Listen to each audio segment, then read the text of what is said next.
Olá, sejam todos bem-vindos a mais uma live ao vivo diária. Se vocês estiverem me vendo bem, me ouvindo bem, avisem aí através dos comentários. E aí, pessoal? Pera aí, como é que vocês estão? Beleza? Ó, o assunto de hoje é um assunto de origem, hein? Vamos voltar a falar de coisas, quero começar a fazer um negócio aqui que vai ser importante para vocês, tá bom? Vocês estão muito agitados e a agitação, ela é um dos princípios da burrice, tá? Então eu tenho percebido um movimento aí nos senhores, que é isso mesmo, isso é pêndulo, tem que voltar a falar disso, eu tenho que voltar a falar disso com vocês sempre, tá? Porque uma coisa que eu realmente não gostaria era que vocês, né, sendo meus seguidores, sendo meus alunos, meus amigos, meus pacientes, né, ficassem burrinhos, tá? Isso não. Então, vou precisar só uma coisa bem simples, tá? A live de hoje é Peraí, não. Ih, caralho, parei. Achei. Tá bom. Não é que eu tô abrindo aqui os comentários para eu poder ver os comentários de vocês. Acho que tá. Agora vai. Agora vai. Beleza. Aí sim.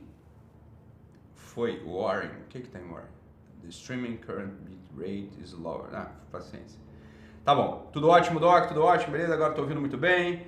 Ótimo. Então, Neuza aí com a gente, Guilherme, Bernadette aqui no YouTube. Ótimo, boa. Vamos lá, galera. Então, antes de começar, tava Arno e eu aqui agora chegando os últimos acertos aqui sobre a minha certificação para terapeutas, ok? E é isso aí, tá bom? Então, daqui a pouco daqui a pouco a gente vai dar mais informações sobre a minha certificação para terapeutas, para pessoas que atendem a pessoas, né? Gente que atende gente. Vou dar mais informações aí, tá bem? Então a gente está lançando, como vocês sabem, o meu programa de minha certificação. E é isso aí, tá bom? Bora, galera, vamos lá. Queria só falar com vocês uma coisa aqui, ó. Agitação é o princípio da burrice, tá? Então, vamos lá, galera, olha só. Bora,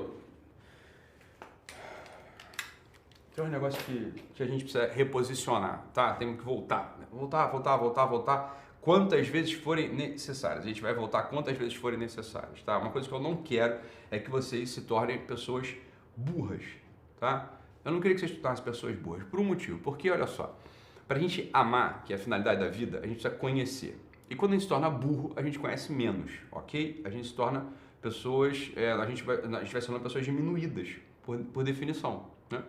Então, essa é uma primeira coisa. Então, imagina só que você, num certo momento, se posicionou politicamente. Então, você tem um posicionamento político, qualquer que seja, tá? Na sua cidade, você tem um posicionamento acerca do prefeito, dos vereadores, no seu estado, você tem um posicionamento acerca do governador, e depois você, na república, você tem um posicionamento acerca do presidente, dos senadores e dos deputados federais, etc. E aí, né, você tem um posicionamento ali, ok? E você acha, então, que você casou com aquilo. Preste atenção numa coisa, olha só, preste atenção numa coisa. A política, eu tô falando da política aqui, mas não é disso exatamente que eu quero falar. Isso aqui é só um exemplo, ok? Então, sossega o facho. A política é uma dessas coisas que são contingentes, tá? A política ela é contingente, preste atenção. A política, ela muda com os tempos. As pessoas, elas fazem a política, as pessoas mudam com o tempo, com o passar do tempo. Então não há como você ter ali uma identificação, né? Você tem como você se identificar ontologicamente com um partido, você não tem como se identificar ontologicamente com um vereador, você não tem como se identificar ontologicamente com um prefeito, você não tem como você fazer, não tem como isso acontecer, tá?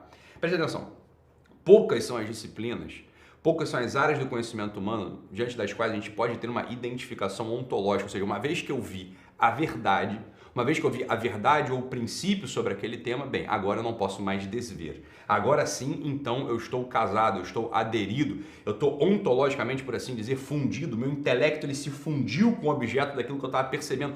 Poucas são as áreas humanas que são assim, olha só, vou dizer quais são. A teologia é uma delas, a filosofia é uma delas, tá? E pronto, olha só, política, esporte, sei lá, opinião que você tenha sobre teu cunhado, sobre tua cunhada, sobre teu irmão, sobre tua mãe, isso muda com o tempo.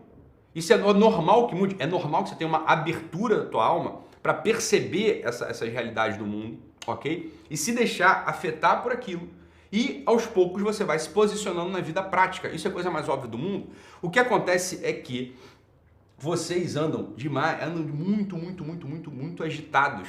O tempo todo agitados, como se vocês estivessem na tua cabeça, tivesse assim, ó, eu preciso me posicionar, eu tenho que me posicionar, eu já tenho aqui opiniões formadas acerca do meu filho, eu tenho posições formadas acerca do meu marido, eu tenho posições formadas acerca da minha esposa, e é isso aí, e o que eles falam, eu já dou uma raquetada, chega uma informação, eu já dou uma raquetada, chega uma informação sobre, sei lá, o Covid, eu dou uma raquetada, chega uma informação sobre a escola do meu filho, eu dou uma raquetada, chega uma informação sobre a festa de final de ano, eu dou uma raquetada, chega uma informação, pá, eu dou uma raquetada. Pelo amor de Deus, cara, isso é uma agitação sem fim. A incapacidade de você estar calmo diante da realidade, interiormente calmo diante da realidade, né? Percebendo as coisas, acomodando elas no teu peito e aí sim devolvendo, se você for chamado a devolver, que a maior parte das vezes você não está chamado a porra nenhuma. A maior parte das vezes você está chamado a fazer nada, você não tem que se posicionar sobre a maior parte das coisas, você não tem posicionamento. Eu não tenho posicionamento. Então olha só, existe uma coisa que é exatamente isso aí, essa reatividade, essa agitação reativa, isso é próprio das almas imaturas. Isso é uma coisa que eu não gostaria que vocês fossem. Eu realmente não gostaria que vocês fossem assim. Esse é um pedido que o Doc está fazendo para vocês, um pedido que eu preciso... Por que eu preciso disso? Olha, a maior parte do mundo vai ser assim mesmo. Ocorre que eu não falo para a maior parte do mundo, eu falo para uma minoria, eu falo para uma pequena elite que está aqui há muito tempo, está aqui todo dia, querendo mais formação do ponto de vista afetivo, físico, intelectual, espiritual, etc. Né? Então, é para vocês que eu estou falando. A maior parte do mundo vai ser esse tipo de bicho. O bicho é reativo. O bicho ele tem uma posição tomada diante da realidade, dada pelo seu instinto. Isso é o que o bicho faz. A maior parte de vocês, infelizmente, eu não falo isso com gozo, não falo isso com alegria, eu falo isso, olha, com uma preocupação. A maior parte de vocês está vivendo assim, vocês reagem, né? Por exemplo, né? Imagina só que você é evangélico, ok? Você é evangélico, imagina só, tá? E aí, agora, o ministro Marco Aurélio, ele está aposentado, abriu uma vaga lá no Supremo Tribunal Federal, né? Então, o ministro Marco Aurélio está fora, 31 anos aí de corte, e vai haver uma indicação. E você é um evangélico, né? E aí você ouve falar assim, ó, né? Você ouve lá o pessoal lá de cima de Brasília falando, agora vamos ter que indicar um evangélico para ocupar a vaga do Supremo Tribunal Federal. Seria muito triste que você sendo profundamente evangélico, imagina só que você vai ao culto mesmo, você é sério, você é um evangélico sério, você, né, faz estudos sobre as Sagradas Escrituras sempre, você medita sobre a Sagrada Escritura, e você vai ao culto, e você tem o seu círculo, talvez, e você leva muito a sério isso tudo, você, né, você ama Jesus Cristo, e tá tudo certo. Né? Então você é um evangélico. Mas seria muito triste que você, por uma reatividade pouco refletida, né, você fala assim, é isso aí, tem que ser um ministro evangélico. Eu falo, peraí. Como assim tem que ser um ministro evangélico? Do que você está falando? Né? O que você está falando? Como assim tem que ser um ministro evangélico? Olha, vamos lá. O sujeito é um ministro, né? O sujeito é um ministro do Supremo Tribunal Federal. Existe uma série de competências necessárias para que ele possa desenvolver aquela função dele, né, do modo excelente. O fato de um sujeito ser um grande pastor, um sujeito que tem um grande conhecimento da Sagrada Escritura, um sujeito que seja, sei lá, ou então um protestante, por assim dizer, apologeta, que tenha fundado igrejas, tenha feito missões na África, um sujeito tenha... Vamos lá. Em que isso o habilita a ser ministro do Supremo Tribunal Federal? Uma coisa não tem nada a ver com a outra. Nada a ver com a outra. É óbvio que você, né, você vai querer uma pessoa que tenha valores, ele tenha princípios, tenha valores, né? Mas o que tem a ver uma coisa com a outra? O que tem a ver o sujeito ser evangélico? E porque ele é profundamente evangélico, ele é terrivelmente evangélico, sei lá, né? Ele agora está habilitado a uma posição no Supremo Tribunal Federal. Mas o que tem a ver uma coisa com a outra? Eu estou falando isso para o evangélico. Supondo que você seja profundamente evangélico, profundamente cristão, não tem nada a ver uma coisa com a outra. né? Só que é óbvio, você está muito reativo. Você é um bicho que não reflete mais. Esse é o princípio da burrice. Você se torna burro. Você vai se tornar burro. Você se torna uma massa burra. Você perde um pouco do princípio da humanidade ali. Eu falei, eu preciso saber distinguir as coisas. Não é porque eu sou evangélico, imagina só, eu sou evangélico, profundamente evangélico, vou ao culto, como eu disse, faço tudo, papapá. Então é isso aí, tem que ter um evangélico lá. Eu falei, olha, meu filho, bem, assim, né? Não, né? Não. Você precisa de alguém com um profundo saber jurídico. Alguém estável, né? Uma pessoa que seja imparcial, verdadeiramente imparcial. Uma pessoa que tenha também uma capacidade de articulação política monstruosa. Uma pessoa que tenha uma preocupação de fato com a lei. Né? Uma pessoa que conheça direito natural profundo e por aí vai. Né? Por quê? Você tem que ser a primeira pessoa a saber o seguinte, olha, eu conheço vários pastores, eu conheço vários que são pessoas falíveis, são humanos, e o fato dele participar de uma religião, isso não é um certificado, isso não é uma medalha de que ele é uma pessoa superior às outras, porra. Ele está tentando fazer algo. É isso que ele está fazendo, está tentando fazer algo. Mas isso é óbvio, porra. Mas isso é a coisa mais óbvia do mundo. Né? Isso é a coisa mais óbvia do mundo. Mas que é isso? Né? Ah, não, alguém profundamente católico. Eu preciso de alguém profundamente católico lá no STF. Mas como assim você precisa de alguém profundamente? Isso é uma coisa absurda. Isso é uma coisa absurda. Não, você profundamente... Bem, você tem que ter um profundo saber jurídico. Volto a falar tudo que eu falei, né? Tudo que eu falei como exemplo do evangelho. E volto a falar sobre o católico. Essa é a coisa mais óbvia do mundo. Né? Agora, o que eu queria com vocês é isso. Eu dei um exemplo, né? Sobre como essa agitação em tomar posição, em aderir às coisas que parecem óbvias rapidamente, torna você burro, mas muito burro. E o sujeito burro, ele se torna infantil, ele não é nada mais do que um adolescente. O adolescente é esse sujeito que já parece um adulto, mas ele adere muito rápido à primeira impressão que ele fica e combate com aquela arma, que ele acha que é uma arma eficaz. Isso é próprio dos adolescentes. Hoje, no máximo, no Brasil, a gente tem adolescente. No máximo, a gente tem adolescente. A maior parte das pessoas são criancinhas mesmo. Imaturas, e crianças e pessoas frágeis demais, mas muito frágeis. Não gostam de ser contrariadas, não podem ser contrariadas em momento algum. Essa ciranda de acusações, né? Mas isso é crime, você está cometendo um crime, mas você é um criminoso. A pessoa não sabe nem o que é lei, não tem ideia do que é crime.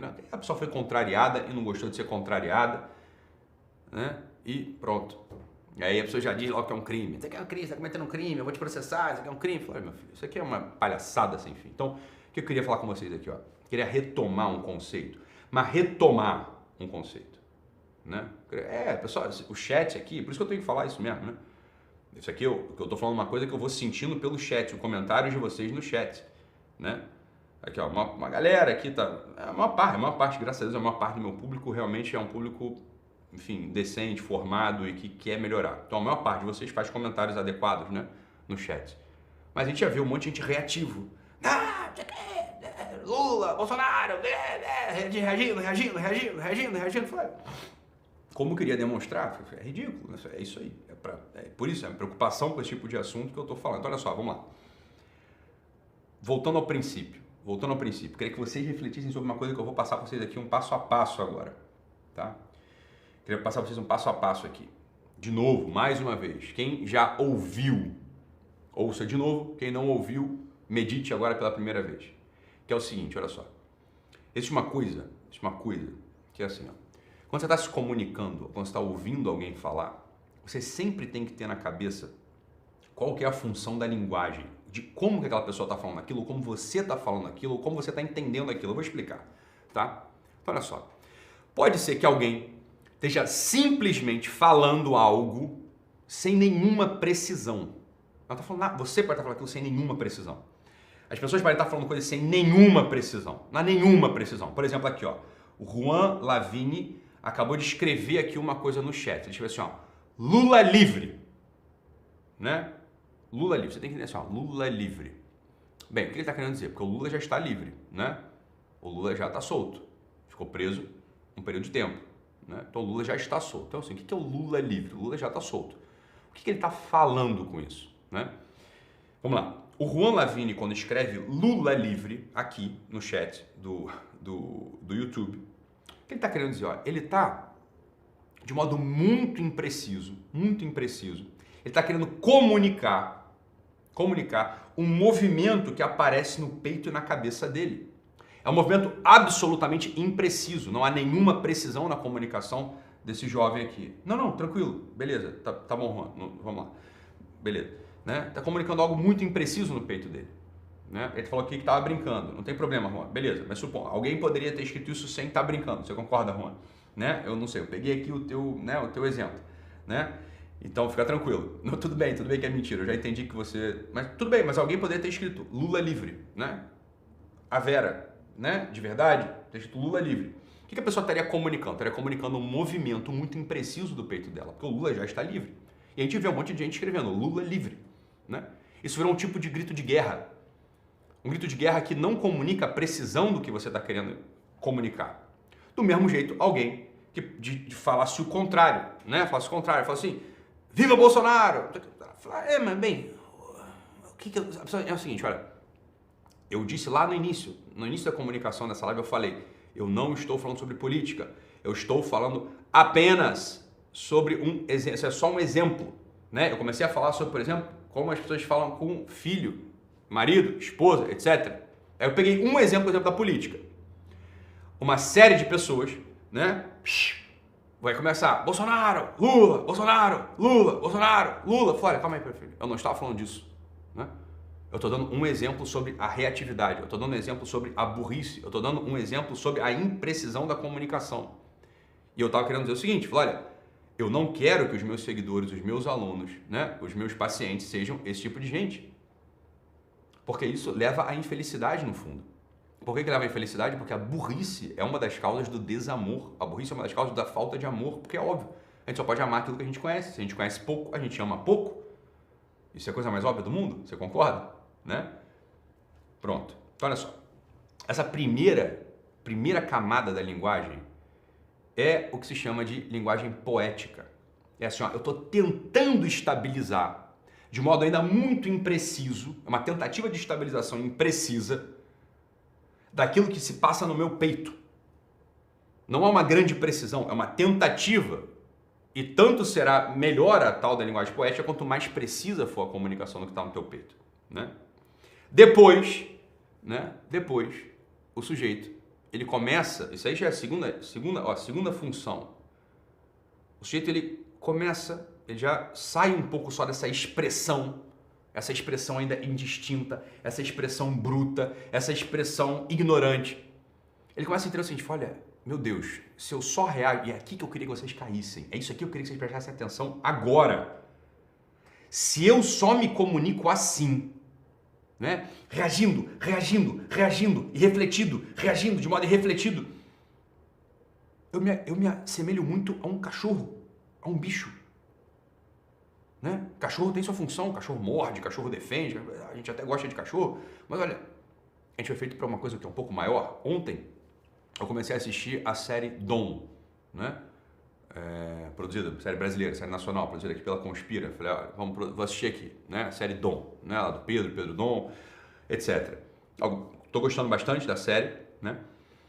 E uma coisa que não tem como a gente não perceber são os diálogos de família, que eu acho muito adequado aquilo ali. Aqueles diálogos de família, eles são muito adequados. Diálogos de família representados pela Globo, representados por novelas ou por séries nacionais, eles são muito precisos. Tenta reparar assim, tenta reparar nos diálogos de família que acontecem em novela. Eu não tenho mais oportunidade de assistir novela, né? Não consigo mais assistir novela. Não tenho tempo, não tenho nem Globo, não sei nem como ligar. Se eu quiser assistir a novela, não sei nem como fazer hoje em dia. Mas enfim, né? Mas seriado nacional. Você vai ouvir os diálogos de família, ouça com um pouco de atenção. Você vai notar um grande incômodo quando a gente assiste aquilo. Não tá na Netflix não, tá na Amazon. O Dom, né? A série Dom. Falou, olha aqui, olha só, por exemplo, aqui, ó, Luana, acabou de responder assim, ó, novela é baboseira. Falou, não, minha filha, mas eu tô falando exatamente isso, entende? Então, essa reação que você teve agora, Luana Coelho, é uma reação disso que eu tô falando, uma reação, olha, de um bicho. né? Você não está conseguindo ouvir o que eu estou falando. Eu justamente estou falando isso. Olha, os diálogos de novela, os diálogos da série Dom, eles são excelentes justamente para mostrar uma histeria, uma hiperreatividade dos diálogos e das falas das pessoas aqui. Uma incapacidade profunda de conseguir olhar a situação, dar atenção à situação, né? Ficar atento à coisa, né? Peraí, cara, você chega gritando, você chega gritando num diálogo com outra pessoa. Não consegue parar, não consegue ouvir, não consegue entender. Né? Então é excelente. Olha, os diálogos de família ali que aparecem na série Dom são fantásticos pra gente perceber isso. É uma gritaria, uma exaltação, uma gritaria, um nada com nada, uma pessoa preocupada com ela mesma, outra pessoa preocupada com ela mesma de novo, outro preocupado com ele mesmo de novo, né? Então você tem lá o menino, o Pedro Dom, né? Preocupado com o seu vício. A Laura, irmã, preocupada com ela, porque o pai não dá atenção a ela. E o pai preocupado com a história dele, com o combate dele ao crime. Então tudo que acontece... Estou no terceiro episódio, né? Tudo que acontece ali é uma referência a eles mesmos. Né? E a partir daí eles reagem. Eu não consigo olhar... Ó, o Pedro Dom não está olhando direito para o pai. O pai não está olhando direito para o filho. A irmã não está olhando direito para o irmão. Está cada um olhando para a sua própria história. Né? Tá olhando para eles mesmo. E estão reagindo em função daquilo. Entenda, existe um universo interior muito confuso, pouco estável, né? Pouquíssimo estável, que demanda essa comunicação nesse nível, né? Nesse nível mais bruto, nesse nível mais tosco, no nível quase poético, no nível quase, ainda muito impreciso. Tá ou não? Esse é o estado no qual a maior parte das pessoas estão. A maior parte das pessoas estão aí. Isso é igual à ignorância. Isso é igual à burrice. Profundamente, muito, muito profundo. Isso eu não gostaria mesmo que vocês estivessem aí, que vocês parassem aí. Mas mesmo, assim, eu não gostaria mesmo que vocês parassem aí. Então, o segundo nível é o nível de você perceber que você se comunica assim. Eu me comunico assim. Comunicação para mim é isso. Poxa, então não é isso que é comunicação? Eu falo, não. Comunicação não é isso. A comunicação é, olha, eu tenho que conseguir articular essas duas impressões. Olha, eu confronto uma impressão do meu peito com a impressão do peito do outro. Eu acho muito esquisito que as pessoas, né? Vamos lá, vamos voltar para a coisa política. Eu acho muito esquisito que as pessoas ditas de direita, por exemplo, os bolsonaristas, por exemplo, né? Eles não parem para assistir a produção, a percepção do lado oposto, né? Então vão ficar ouvindo apenas, sei lá, esse pessoal de direita aí, vão ficar ouvindo apenas galera que produz conteúdo de direita e nunca ouve o pessoal da esquerda. Isso é muito louco, isso não entra na minha cabeça. Uma pessoa madura, uma pessoa que de fato quer alguma coisa da vida, isso é absurdo, isso é burrice. Isso no fundo, isso é burrice. E o outro lado também, o pessoal de esquerda, que não consegue parar com calma para ouvir as pessoas de direita falando. Olha, deixa eu ouvir o que esse cara está falando aqui. Né? Não quero nem concordar, não. Eu quero entender como é possível, eu quero entender de onde é possível surgir essa percepção dentro do peito dele, porque eu não tenho isso. Você está entendendo ou não? Eu espontaneamente, eu não tenho essa percepção. Eu espontaneamente, eu não percebo assim, eu não sinto assim, eu não consigo me expressar assim, mas olha, a metade das pessoas que eu conheço sentem, percebem e se expressam assim. Então calma, deixa eu perceber aqui o que está acontecendo. Você está entendendo ou não o que eu estou falando? Se você não tem essa capacidade, uma capacidade real de parar para ouvir o outro lado, entendendo de onde vem, de onde está vindo essa produção interior dele. De onde está vindo a produção dele? Então, como que o sujeito chega a pensar, a agir, a sentir a partir daquilo?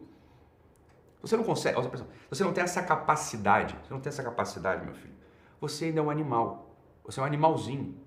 Você é burro. Né?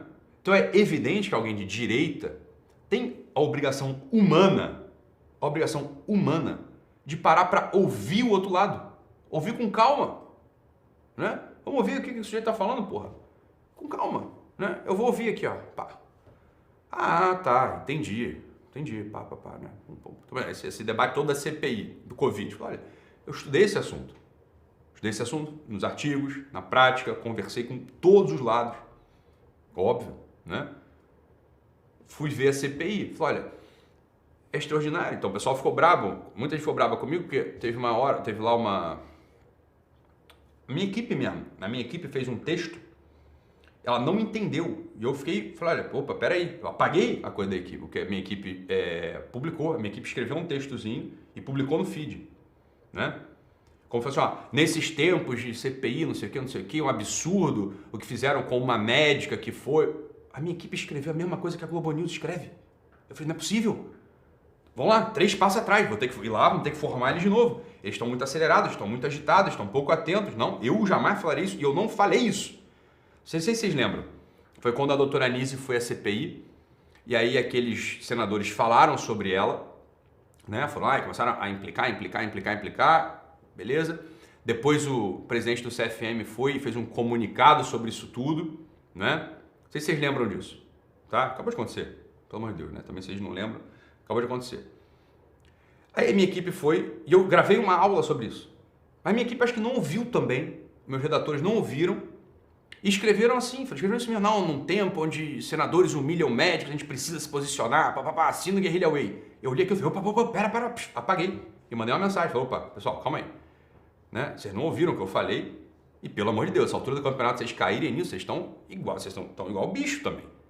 Não pode? Falei, calma aí, o que aconteceu foi o seguinte, você tem que parar para ouvir aquilo com toda a tranquilidade do mundo, calma, presta atenção. A doutora Anísio foi de fato muito despreparada para a CPI, muito despreparada. Né?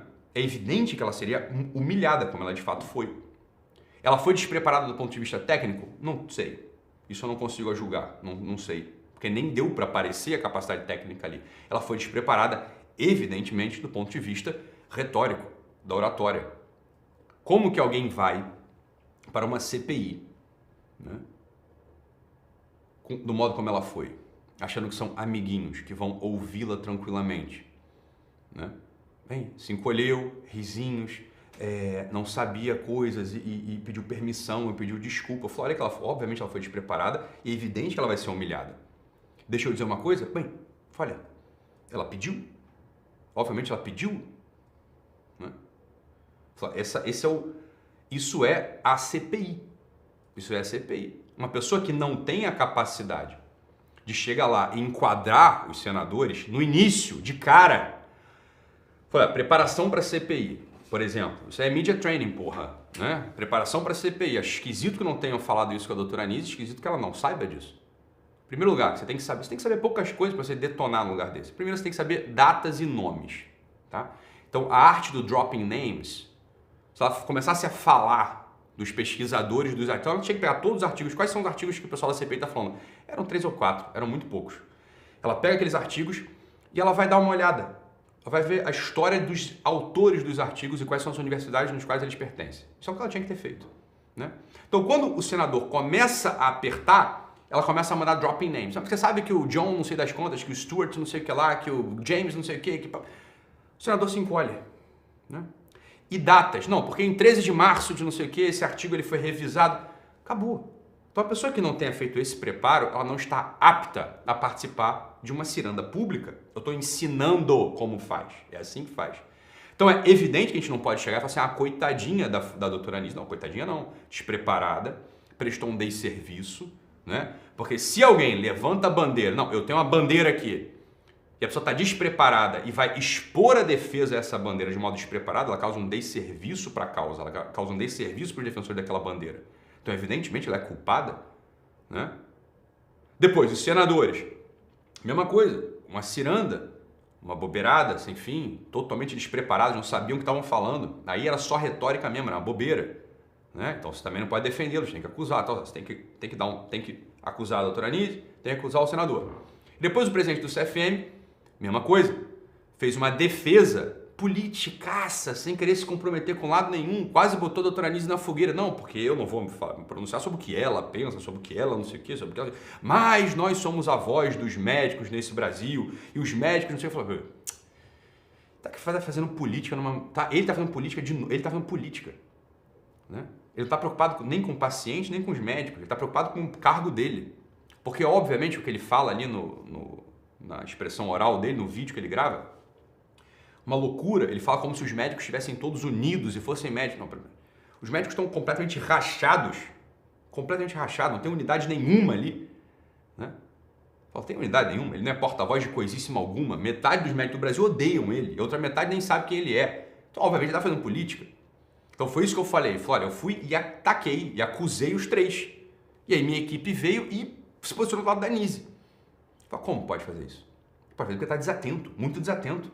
Aquilo ali é uma bobeira sem fim, foi um circo para todos os lados. Um circo para todos os lados. Então, entenda o que é uma... segundo nível da atenção. Então, o primeiro nível da atenção é eu estou atento só a mim. Eu estou expressando coisas no meu peito.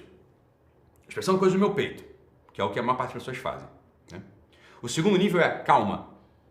Eu preciso entender como alguém do outro lado, como alguém que não pensa, não sente, não vê o mundo como eu, o que chega a fazer com que esse sujeito, genuinamente, hein, não é acusando, não é julgando, assim, o que acontece mesmo no peito dele? Por que alguém vê o mundo assim? Então isso é uma meditação, você precisa ver como é que essas pessoas agem, como é que elas falam. Uma vez que você faz isso, você confronta, aí você reconfronta, você faz um confronto novamente. Ok? Você vai fazer um confronto de novo. Fala, tem coisas que de fato estão no meu peito e que eu não estava percebendo, mas que eu poderia sentir o mundo assim mesmo. Eu poderia perceber o mundo assim. Outras coisas, olha, entendi por que ele sente o mundo assim, porque está faltando nele uma percepção que eu tenho. Se ele tivesse essa percepção, ele não estaria agindo assim. Esse é o confronto, né? É um confronto de ganho, você sempre está ganhando quando você faz isso. O teu mundo interior ele vai se tornando muito mais sólido, muito mais sólido. Você começa a ter pela primeira vez o motivo dos teus valores, o motivo das tuas crenças, porra.